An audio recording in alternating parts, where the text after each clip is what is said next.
Hello everyone, welcome to RPS online classes. आज हमारा class 9 का डाउट सेशन है। इसमें मेरे पास बहुत सारे क्वेश्चंस आए हैं जिन पे हमें डाउट ये करना है। इसमें से बहुत सारा क्वेश्चन ऐसा भी है जो मैंने पिछले वीडियो में क्लियर कर दिया है, पर कोई बात नहीं, आपने शायद नहीं देखा हो तो मैं आपसे कहूँगा जब कभी आप कोई डाउट पूछते हो तो पहले जो भी वीडियो उस सब्जेक्ट से रिलेटेड, अब कहोगे सर कैसे पता लगेगा, तो काम करना चैनल मतलब जो आरपीएस स्कूल मुजफ्फरपुर है, आरपीएस स्कूल मुजफ्फरपुर, इस ये लिख करके आप सर्च करोगे यूट्यूब में तो आपका आरपीएस का ग्रुप का एक चैनल खुलेगा, आरपीएस स्कूल का। ठीक है, इस पे आप क्लिक करोगे तो आपका एक विंडो खुलेगा, इसमें कि होम, वीडियो, प्लेलिस्ट ये बोल के ऑप्शन होगा। तो आपको क्या करना है, इस प्लेलिस्ट पे जाना है और इस प्लेलिस्ट पे जाने के बाद आपको क्लास वाइज जिस क्लास की आपको सर्च करनी है उस क्लास पे आप जाओगे, जिस सब्जेक्ट की करनी है वो सब्जेक्ट और क्लास साथ में लिखा हुआ है, उस पर आप क्लिक करोगे तो आज तक उस सब्जेक्ट की या उस क्लास की कितनी वीडियो अपलोड हुई है वो आपको वहां से मिल जाएगी। तो मेरा कहने का मतलब है कि ताकि जो भी क्वेश्चन हो सकता है कि मैंने उस क्वेश्चन को पहले डील कर चुका हूँ और आपका आज शायद आपने या कल आपने उस वीडियो को देखा है और आपको डाउट हुआ हो, तो मेरा कहने का मतलब है एक बार आप इस तरीके से आप सारे वीडियो जब आप किसी चीज को फॉलो करते हो ना तो आप कंटिन्यूअसली फॉलो करो। ये नहीं कि आज छोड़ दिए फिर कल देख लेंगे फिर परसों देख लेंगे, इससे क्या होगा ना कि आपकी डाउट्स जो है वो डाउट्स रह जाएगी। ठीक है, आप इस चीज को क्लियर करके अगर आपको मन है कि नहीं इस चीज के बारे में थोड़ा हम और जाने, थोड़ा हम और पढ़े, आप दूसरे तीसरे चौथे पे कंसल्ट कीजिए, कोई दिक्कत नहीं। लेकिन अगर आप किसी एक चीज को आप ये कर रहे हो तो उसी चीज को आप देखो, उसके बाद उससे रिलेटेड अगर कोई अदर डाउट्स आते हैं तो फिर आप उसको क्लियर करो। ठीक है, तो याद रखिए किसी का कोई वीडियो को छूट जाता है, अगर वो नहीं देख पाते तो इस तरीके से इस पे क्लिक करके यहाँ जा करके होम, वीडियो, प्लेलिस्ट पे जा करके और सब्जेक्ट ये करके आप वहां से क्या कर सकते हो, देख सकते हो। ओके, तो आप इस चीज को ध्यान रखोगे और वीडियो सारे फॉलो मतलब वीडियो जो भी हो ये हो उस चीज को आप क्या करोगे, क्लियर करोगे। ठीक है, तो शुरू करते हैं। हमारा पहला क्वेश्चन है difference between sublimation and deposition. देखिए यहाँ पे हम अगर मैंने आपको ये जो मेरा थर्ड या फोर्थ वीडियो होगा उसमें मैंने ये चीज कहा था कि जो हमारा सब्लिमेशन होता है वो होता है जब कोई भी सॉलिड को डायरेक्टली हम कन्वर्ट करते हैं गैस में, उसे हम क्या कहते हैं, सब्लिमेशन। और क्योंकि सॉलिड से लिक्विड में गैस में कन्वर्ट कर रहे हैं, इंटरमोलिकुलर स्पेस को हम क्या कर रहे हैं, इंक्रीज कर रहे हैं ना, इंटरमोलिकुलर स्पेस हमारा क्या हो रहा है, इंक्रीज कर रहा है। तो इसीलिए सॉलिड से गैस में जो कन्वर्सन होता है उसे हम कहते हैं सब्लाइम। क्या कहते हैं, सब्लाइम। तो क्या होगा कि सब्लिमेशन, जैसे कि एग्जांपल में हम देखें कैम्फर, ठीक है, क्या होता है ammonium chloride,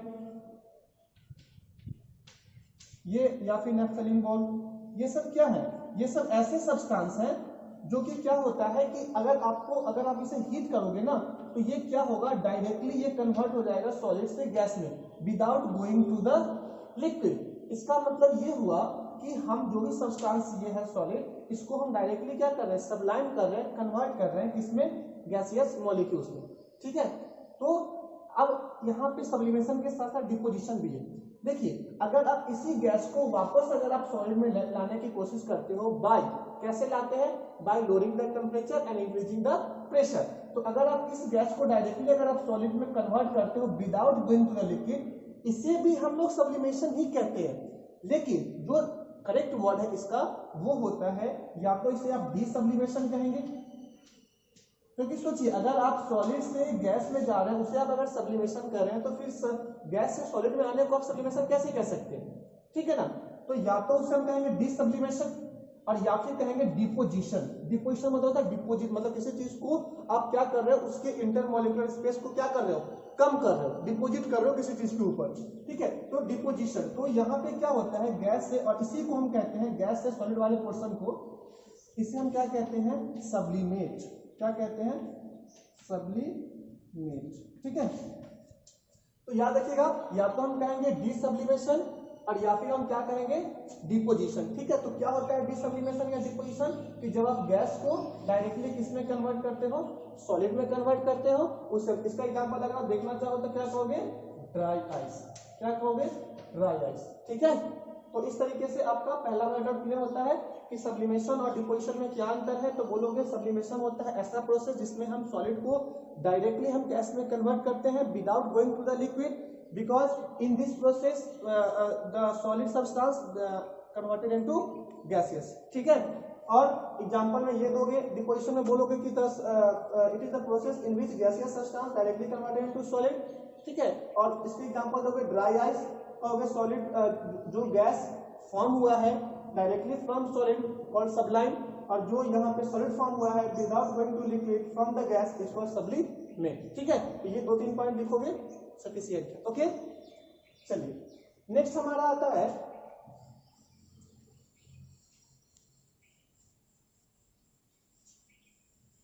why is ice cool better than water at 0 degree centigrade. अब देखिए 0 डिग्री सेंटीग्रेड पे कह रहा है कि आइस जो है वो ज्यादा कूल होता है।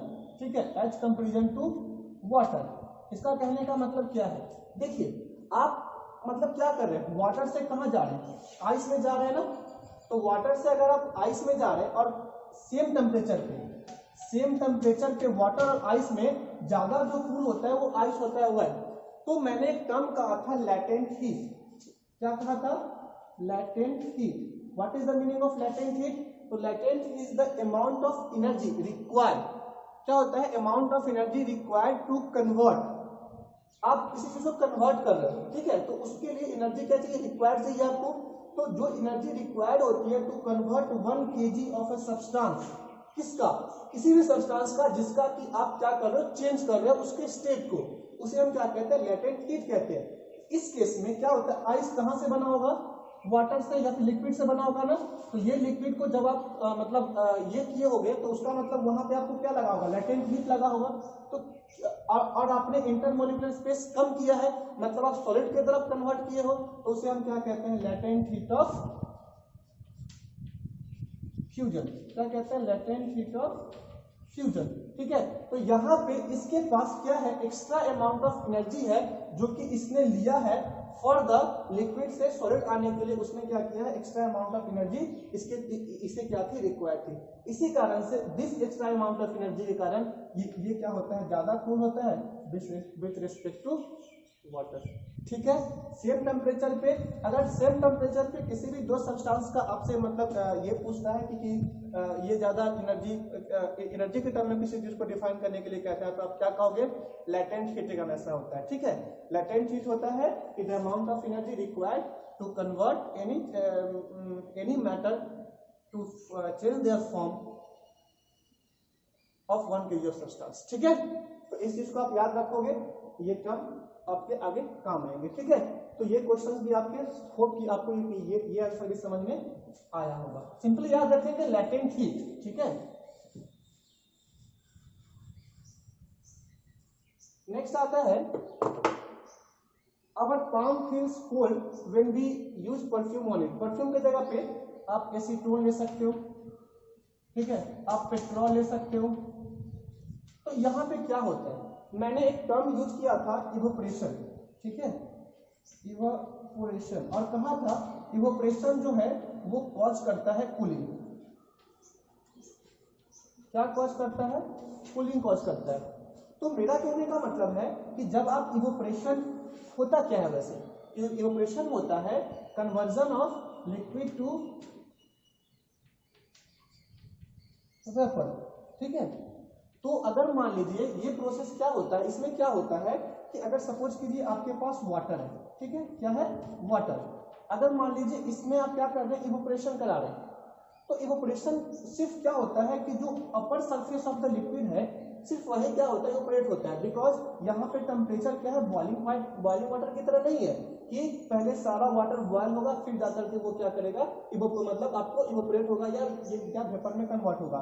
यहाँ पे क्या होता है, जो क्योंकि यहाँ पे टेम्परेचर क्या है, कम है, तो यहाँ पे क्या होता है, जो अपर सरफेस ऑफ लिक्विड है वो पहले क्या होता है, हीट होता है, और वो हीट होकर के क्या होता है, इवोपरेट हो जाता है, तो उसकी जगह पे जो आपका लोअर एनर्जी वाला जो वाटर ड्रॉपलेट्स या वाटर मॉलिक्यूल्स है वो वहां पे क्या करते हैं, उस स्पेस को भरते हैं। और इसी स्पेस को भरने के कारण जो यहाँ पे वैकेंट स्पेस होता है वो क्या एराइज करता है, कूलिंग एराइज करता है। क्या एराइज करता है, कूलिंग। जैसे कि आप देखते होंगे हर मतलब घर में क्या होता है, पंखे लगे होते हैं, फैन लगे होते हैं, आप वही एयर है, वही सब चीज है, लेकिन जैसे ही आप फैन ऑन करते हो आपको थोड़ी सी ठंडक महसूस होती है। क्यों? बिकॉज जो आपका फैन का ब्लेड है वो क्या करता है, एयर के स्पेस को क्या करता है, मतलब कम कर मतलब इंक्रीज करता है, मतलब वहां से जो एयर है उसे डिस्प्लेस करता है। तो जैसे ही उसने एयर को डिस्प्लेस किया तो वो जगह वैकेंट हुआ, उस स्पेस को भरने के लिए जो दूसरा एयर है या बगल में जो एयर है वो उस जगह पे आएगा। तो इसी कारण से क्या होता है, स्पेस एराइज होती है, और उसी स्पेस को भरने के लिए जो दूसरा आता है तो उसी से हमें क्या महसूस होती है, कूलिंग। सेम चीज वहां पे होता है और सेम चीज इस जगह पे भी होता है। ठीक है, तो इसको आप याद रखोगे। तो इवेपोरेशन क्या करता है, कॉज कूलिंग करता है। तो आप देखो जो आपका ये है लिक्विड टू वेपर, तो मैंने क्वेश्चन हमारा ये है कि our palm feels cold when we use perfume on it. तो याद रखिए क्या होता है, परफ्यूम की जो आपकी बॉइलिंग पॉइंट है वो क्या होती है, परफ्यूम हो गया, एसीटोन हो गया, या फिर ये हो गया, मतलब इसकी जो इवेपोरेशन है या लेटेंट हीट वेपराइजेशन है वो क्या होती है, बहुत ही कम होती है। इसके कारण क्या होता है, जैसे ही वो हमारे एटमॉस्फेरिक प्रेशर में आता है वो क्या होता है, सडनली क्या हो जाता है, इवेपोरेट हो जाता है। और सडनली इवेपोरेट होने के कारण क्या होता है कि उस जगह, जैसे ही आपने परफ्यूम हैंड पे रखा वो इवेपोरेट हो गया, जैसे ही वो इवेपोरेट हुआ उस जगह को भरने के लिए जो उसके साइड में जो परफ्यूम मॉलिक्यूल्स होंगे वो उस जगह पे आएंगे, और इसी इवेपोरेशन प्रोसेस को या इसी कन्वर्जन ऑफ वेपर को के कारण क्या एराइज होता है, कूलिंग एराइज होता है। और इसी कूलिंग के कारण आपका पाम जो है वो क्या होता है, कोल्ड महसूस करता है। ठीक है, तो होप आपको ये चीज भी समझ में आई होगी।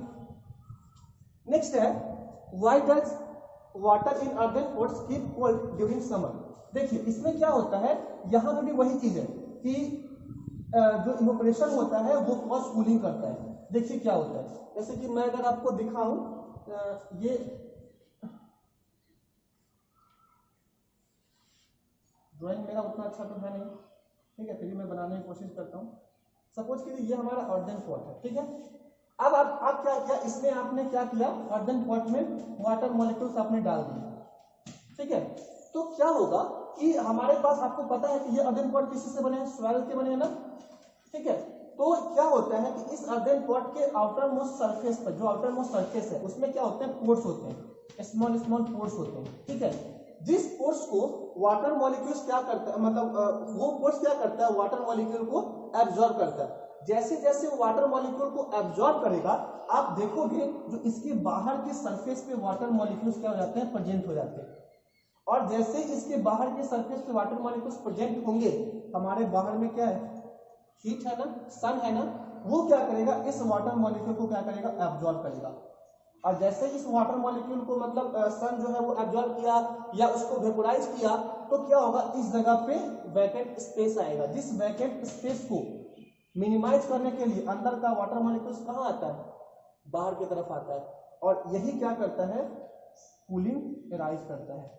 और इसी कारण से आप देखोगे कि समर डे में भी अर्दन पोर्ट्स में आप कोई भी चीज रखते हो तो वो क्या होता है कि उसके कारण ये क्या कहते हैं, जो हमारा अर्दन पोर्ट्स में जो वाटर है वो क्या होते हैं, कूल रहते हैं। ठीक है, तो इसका आंसर का कोई पूछे कि why does water in earthen ports keep cold during summer, तो क्या कहोगे कि सर ऐसा इसलिए होता है क्योंकि हमारा जो अर्दन पोर्ट्स होता है वो सॉइल से बने होते हैं, और उसमें क्या होता है, small small amount of pores होते हैं। जो पोर्स, जो भी जब भी हम वाटर मॉलिक्यूल्स उसमें हम पुट करते हैं तो वो क्या करता है, वाटर मॉलिक्यूल्स को अपनी तरफ एब्जॉर्ब करता है। और एब्जॉर्ब करने के बाद जैसे ही उसने एब्जॉर्ब किया तो क्या वो वेपोराइज हो गया, और उस स्पेस को भरने के लिए अंदर का वाटर मॉलिक्यूल्स वहां पे आता है, मतलब जो लोअर एनर्जी वाली वाटर मॉलिक्यूल्स होगी वो उस जगह पे आएगी, और इसके कारण से क्या होता है, कूलिंग एराइज होता है। और इसी कूलिंग के कारण हमारा वाटर जो है वो क्या होता है, कोल्ड रहता है।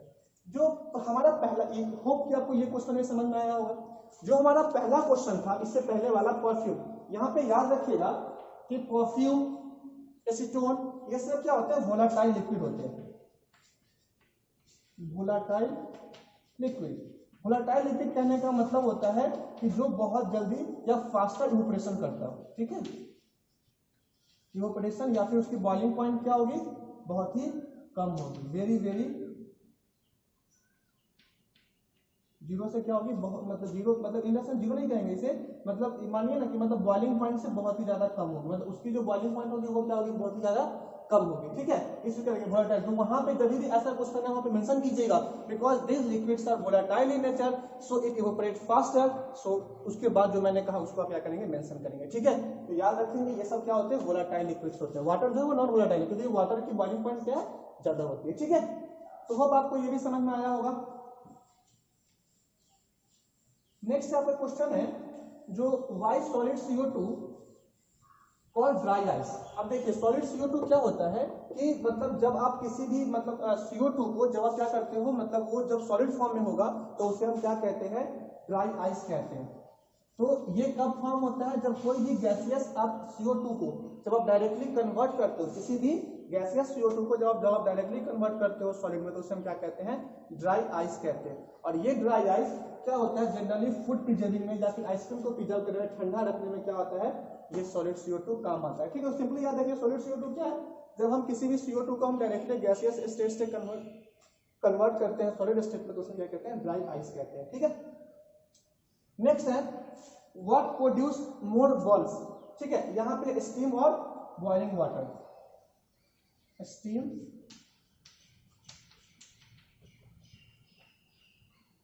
वाटर। देखिए जब मैंने लेटेंट हीट बताया था उसमें मैंने कहा था लेटेंट हीट ऐसा टेम्परेचर होता है जिस टेम्परेचर पे जो आपका मॉलिक्यूल्स होगा उसके बीच में इंटरमॉलिक्यूलर स्पेस जो है वो क्या होगा, ज्यादा होना शुरू होगा। इसका मतलब एक बार अगर वो मॉलिक्यूल्स इंटरमॉलिक्यूलर स्पेस इंक्रीज होना शुरू हो गया, उसके बाद आप कितना भी टेम्परेचर दोगे उस इंटरमॉलिक्यूलर स्पेस में ज्यादा अंतर नहीं आएगा। इसी कारण से क्या होता है, लेटेंट हीट जो है वो क्या होता है, टेम्परेचर रिमेंस कांस्टेंट होता है आफ्टर द कि कोई भी सॉलिड सब्सटेंस जब मेल्ट हो जाता है तब। तो मेरा कहने का मतलब है आपके पास स्टीम है, आपके पास क्या है, बॉइलिंग वाटर है। तो जो आपका स्टीम है यहाँ पे क्या होता है, लेटेंट हीट ऑफ वेपोराइजेशन। ठीक है, ये क्वेश्चन आ गया, ये वाला क्वेश्चन और ये क्वेश्चन दोनों का तो मतलब आंसर एक ही जैसा होगा। यहाँ पे होगा लेटेंट हीट ऑफ फ्यूजन और यहाँ पे होगा लेटेंट हीट ऑफ वेपोराइजेशन। ठीक है, तो क्या होता है, जो आपका स्टीम होता है इसमें क्या होता है, एक्स्ट्रा अमाउंट ऑफ एनर्जी होती है जो होती है लेटेंट हीट ऑफ वेपोराइजेशन, जिसके कारण क्या होता है कि ये जो है वो ज्यादा बर्न प्रोड्यूस करता है रेदर देन बॉइलिंग वाटर।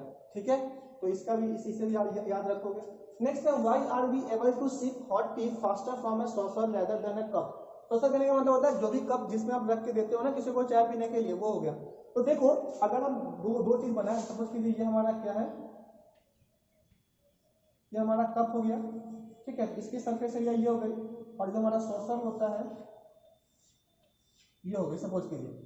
तो देखिए इसकी सरफेस एरिया कितनी है, स्मॉलर है ना, इसकी सरफेस एरिया क्या है, ज्यादा है। और मैंने कहा था इसकी सरफेस एरिया जितनी ज्यादा इवेपोरेशन उतनी फास्टर होती है। तो इसमें अगर आप कप रखोगे तो वो बहुत जल्दी जल्दी क्या होगा, ठंडा होगा। इसमें आप रखोगे बहुत फास्टर ठंडा होगा। इसी कारण से क्या होगा कि इसकी जो है सॉसर की जो चाय है वो ज्यादा गर्म रहती है और इसकी क्या होती है, बहुत जल्दी क्या हो जाती है, ठंडा हो जाती है, जिससे कारण कि हम क्या करते हैं, आसानी से उसे हम पी सकते हैं। ठीक है, तो याद रखोगे evaporation increases with increasing surface area. ठीक है, होप कि आपको ये सारी क्वेश्चंस, आपके सारे डाउट्स क्लियर हो गए होंगे। ऐसे ही डाउट्स पूछते रहिए, ऐसे ही खूब मन लगा के पढ़ाई कीजिए और अपना ध्यान रखिए। ठीक है।